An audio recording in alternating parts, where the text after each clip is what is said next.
Guys UPSC prelims 2025 के इस सवाल को आप 20 सेकंड के अंदर अंदर कर सकते थे अगर आपने ये सवाल या ये टॉपिक कभी पढ़ा भी नहीं है तो भी। कैसे? लॉजिकली इसको देखते हैं। With reference to direct air capture and emerging technology which of the following statements is correct. अब अपने को पता नहीं है भाई डायरेक्ट एयर कैप्चर क्या होता है। नॉर्मली अपने ने कभी तो भी सुना रहेगा इस चीज को। अगर आप एक सीरियस यूपीएससी एस्पिरेंट है तो आपको पता होना चाहिए कि भाई डायरेक्ट एयर कैप्चर क्या है। लेकिन अगर आपको नहीं भी पता है तो भी अपने इस चीज को देखते हैं। It can be used as a way of carbon sequestration, ठीक है।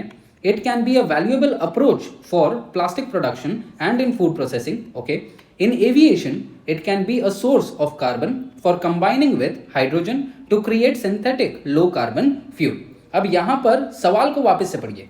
सवाल में क्या कहा जा रहा है कि भाई डायरेक्ट एयर कैप्चर करके कुछ चीजें, और ये क्या है? ये एक इमर्जिंग टेक्नोलॉजी है। अब इमर्जिंग टेक्नोलॉजी मतलब क्या? Futuristic technology. और फ्यूचर में क्या हो सकता है? कुछ भी हो सकता है। There is an number of possibilities. So direct air capture ये एक फ्यूचरिस्टिक टेक्नोलॉजी है। उसके कंटेक्स्ट में तीनों में से क्या चीज सही है?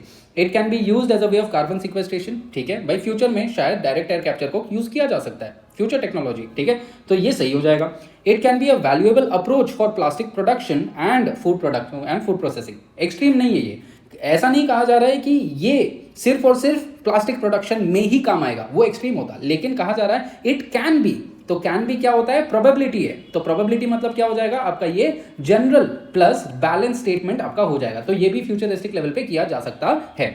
तीसरा, in aviation again it can be probability, so general plus balanced, a source of carbon for combining with hydrogen to create low carbon fuel. Use किया जा सकता है ना कि भाई लो कार्बन फ्यूल ही तो फ्यूचरिस्टिक लेवल पे अपने को करना है। तो ये तीनों स्टेटमेंट क्या हो रहे हैं? इमर्जिंग टेक्नोलॉजी के कंटेक्स्ट में होते हैं।